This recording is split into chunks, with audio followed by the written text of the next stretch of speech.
Hi there, my name's Nick Francis. I'm a Chief Technology and Marketing Officer for Brooklyn Vendor Assurance, and I'm also a Board Advisor for the Vendor Ops community. Today I'd like to spend a few minutes just talking to you about what to consider when creating your supplier management operating model.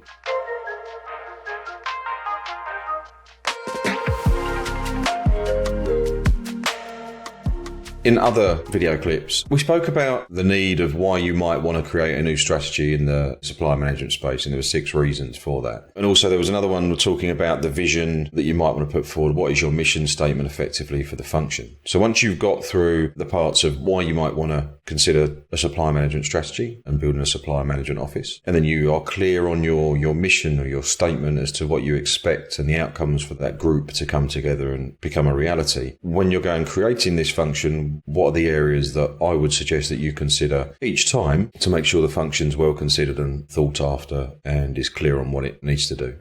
And one of the first ones is, not surprisingly, about the people. So what's the organisational structure you expect to put in place for these group of individuals? And that can be a centralised model. So you look at the resources you've got and you've got to put them into a centralised team, all aligned under a single area or single manager that's expected to do the work that's brought to them by all the different business units or project groups, etc. Or you can go completely the other way, which is a decentralised model, which is a matrix management function, which is loosely joined together through common process and policies, but they operate within their own BUs, business units, or they operate within their own projects. They just commit to doing things in a similar way each time after time in the same fashion to get a consistent outcome. Or my personal favourite, you go with a hybrid model, which is you've got a centre of excellence that's responsible for designing the lean, they're responsible for designing the organisation construct, the processes, etc., responsible for everything, and then cascading and communicating that out with the matrix managed elements embedded within each team and BU to consider what needs to be done from a discipline perspective. So once you've got that organisational structure ready, you then have to look at the capabilities that are needed. Now, it can all be a team of similar level of capability, or you can get more senior roles,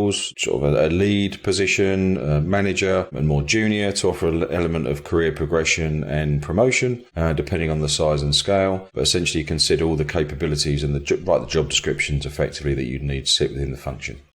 Once you're through doing that, you've got to look at how the function's going to governance itself. So how's it going to make effective decisions? What are the terms of references written around the steer codes and the meetings that they hold, and the policies and procedures that run those meetings and those steer codes and help get to an effective outcome or effective decision making, as it says here. And then how at a macro level you would police that from a performance and dashboards perspective. So what are the KPIs that indicate good governance for the function?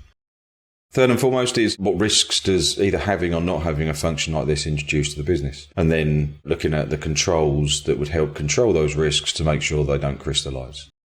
Fourth is performance KPIs and dashboards. So what's the framework in this case that you'd manage suppliers against? So that can be performance in a contractual sense, financial sense, a compliance sense. What are the categories and groupings that you want to measure a supplier against? And then how are they standing up to each of those categories by an informed set of checkpoints that underpin those categories, and that the frequency of which you do that assurance is down to you and dependent on the resource you've got and how many suppliers you have, and then bringing them together in some kind of management level dashboard to communicate back to seniors how the suppliers in that organisation are being measured and performing over an extended period of time.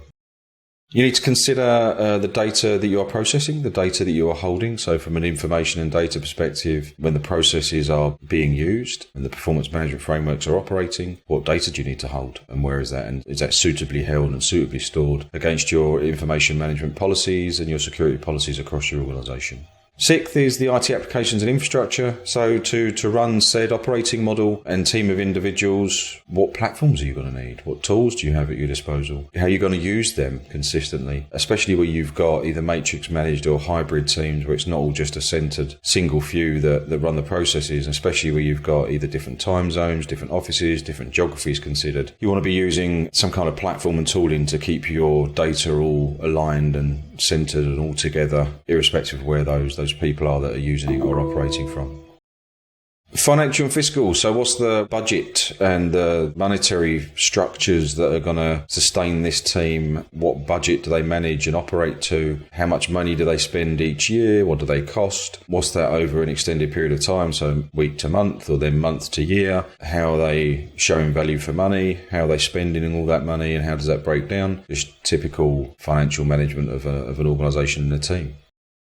And finally, the processes. So a key one in my mind, we spoke about processes earlier, but in the governance sense, the governance process, this is more around what processes does this organisation use? So how do they segment vendors? How do they performance manage vendors? How frequently do they meet and conduct reviews with vendors? What is a contractual compliance process? What happens when there's an issue or a dispute? What's the process that happens there? All of those things need to be thought about and at least documented at a high level, if not a low level of detail, that can be shared amongst the teams or the team using the technology that was outlined in point 6 to ensure that those processes are being operated in the right manner, reported on in the right manner, and then consistently and continually enhanced in the right manner as well. So what's that approach for continuous improvement? And then it goes full circle, and the reason it's a circle because it links back to the people again. So the people operate the processes, the governance, etc., and that's why they were number one.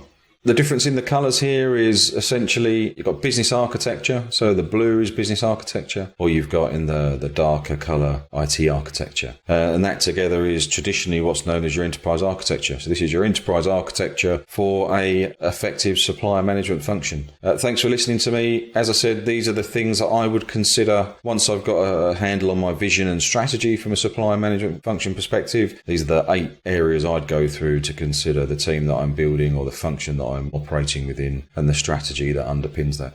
Hope that was useful. Thank you. To keep up with the latest Brooklyn vendor assurance news, subscribe here and follow us on LinkedIn and Twitter. Links in the description below.